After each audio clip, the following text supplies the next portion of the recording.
Namaskaram. Welcome to my channel VPK Nutrition, Mind Body Healing with Pushpa. In today's episode, I'm going to be talking about obesity, or Sthaulya as it's called in Ayurveda. Now, the CDC reports that about almost 42% are obese in the US. And again, this has gone up from about 30% in 2000 to 42%, which is a huge jump. The last 3 or 4 years with COVID, people have stayed home and they've gained even more weight. And this can lead to a lot of chronic illnesses that people are facing today.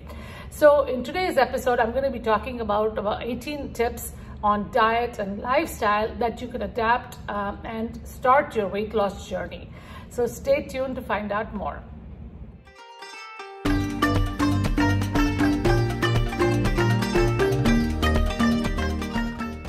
Welcome back, everyone. First of all, thank you so much to my viewers who have been watching regularly and sharing their feedback. Now, if you haven't already done so, please do consider subscribing. If you like this video, give it a thumbs up and also share with your friends and family so others can also learn what I have to share. So let's get started with today's topic. So what is obesity? Now, the modern definition of obesity is based on the BMI, or the body mass index. Now, this is a formula that calculates that using your weight as well as your age. So if your BMI is greater than 30, you consider to be obese. If it's between 25 and 30, you consider to be overweight. Now, you can always get this calculator. If you Google it, you can find the calculator online. You can plug in your numbers and find out what you are. Now, the Ayurveda, the classical textbook Charaka Samhita, describes an obese person as one who has large hips, excess fat in the abdominal region or the belly fat, and then having pendulous breasts and also filled out cheeks, like little puffy cheeks. So again, we don't all need a scale to tell us if you're overweight or obese, because you can see some of these features in ourselves if you identify with this. So why is this important? Now, obesity can cause a lot of chronic illnesses, as we already know, but it can also affect your mind, causing depression, anxiety, and general malaise in the body, and sluggishness, making it difficult to move. So naturally, when you don't move, you gain even more weight. So it's kind of like a vicious cycle. Now, the reverse is also true. If your mind is not very happy, you're very depressed, and actually, or you're holding on to a lot of past trauma, sadness, anger, any of these negative emotions, these things also tend to manifest as weight gain in the body. So even those things need to be healed. So there is a body-mind connection. And so definitely we need to adapt some diet and lifestyle modalities that will help us get out of this kind of mindset as well as heal our body. So in today's episode, I'm going to be giving you some diet and lifestyle tips to get started on this journey. Again, you have to be patient. Accept where you are, be kind to yourself, and then do these things one by one and give yourself enough time to get to your goal.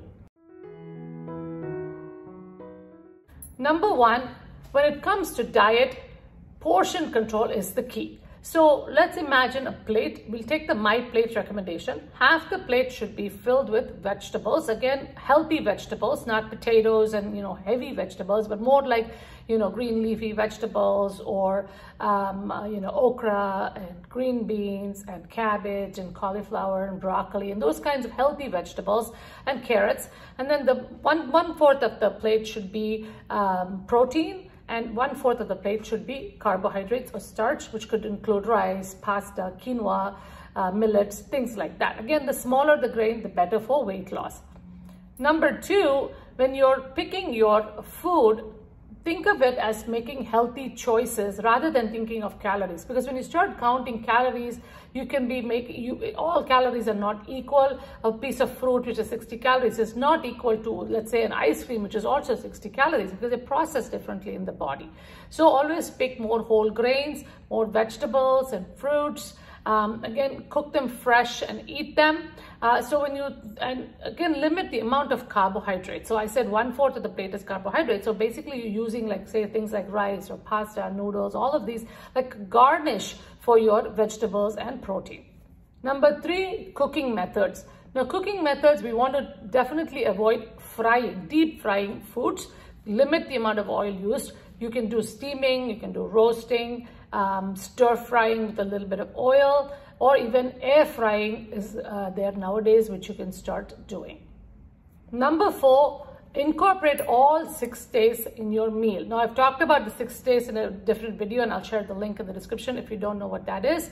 But again, for losing weight, we want to focus more on the bitter, astringent taste, bitter taste, and pungent taste. Astringent would be something like dried beans and peas, and then dark green leafy vegetables. They're also bitter in taste, bitter gourd, and then you have pungent taste would be like onions and garlic and spices and peppers, which help increase the metabolism. So again, focus on these things and have less of the sweet, salty, and sour taste, which lead to weight gain.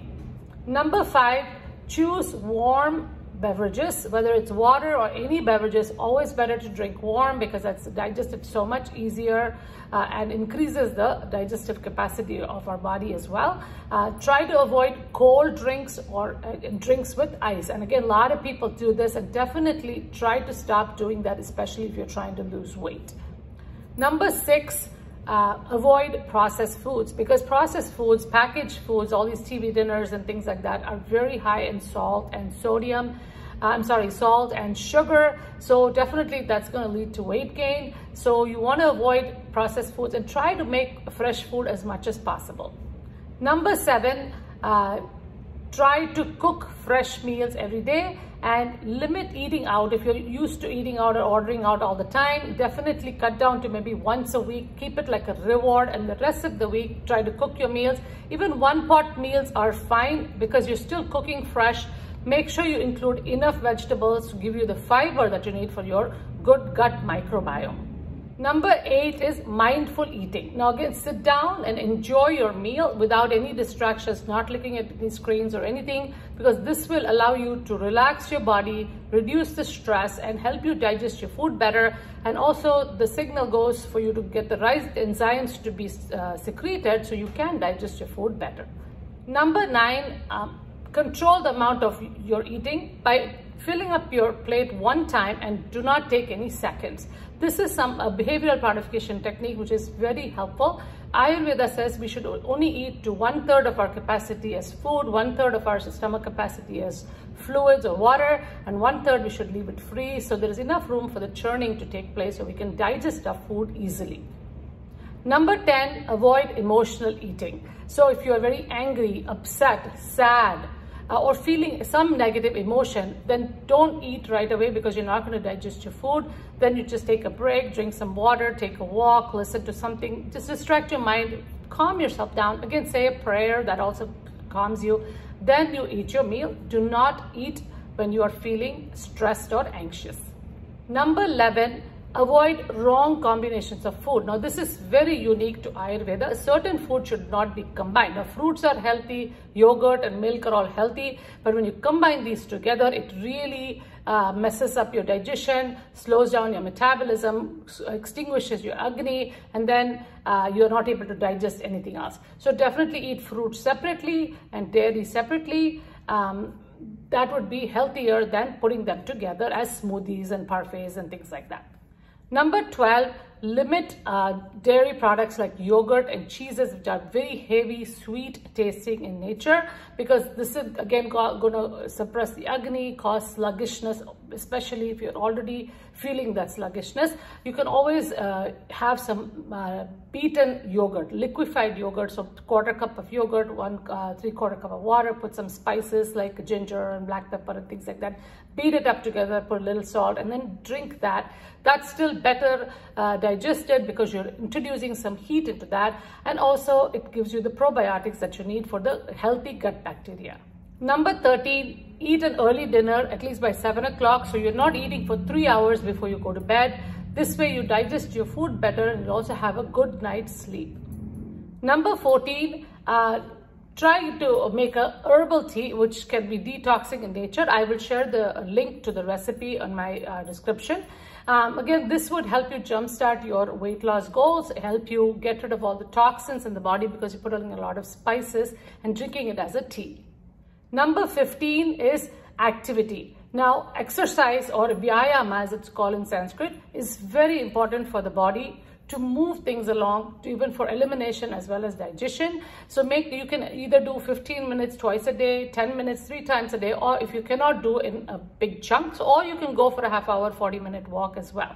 Again, walking is the perfect exercise, and everybody can walk, and you can walk at your own pace, and then slowly you can speed up, but you don't want to go too fast either. So maintain this consistently every day, and even inside the house you can always keep moving and standing as often as you can instead of sitting on a couch all the time.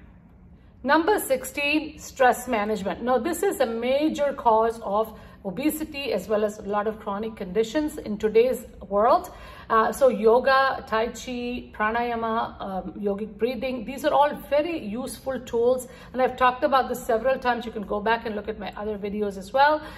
So try to do some of these techniques so that you can reduce the stress. This will reduce the cortisol levels and reduce blood sugar, blood pressure. There are lots of advantages, and this, just reducing the stress will help you reduce your weight as well. Number 17 is sleep routine. Now, getting a good night's sleep is very important for digestion as well as for stress management.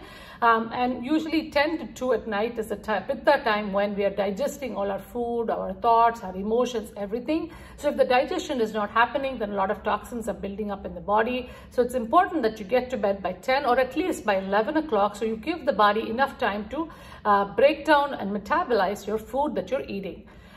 So again, have a bedtime ritual to relax yourself so you can go to bed. So turn off the screens about 45 minutes before, read a book, journal, listen to some music, or do some meditation, and then go to bed. So this way you'll wake up feeling lighter, less bloated, and also without any brain fog and a clarity of mind.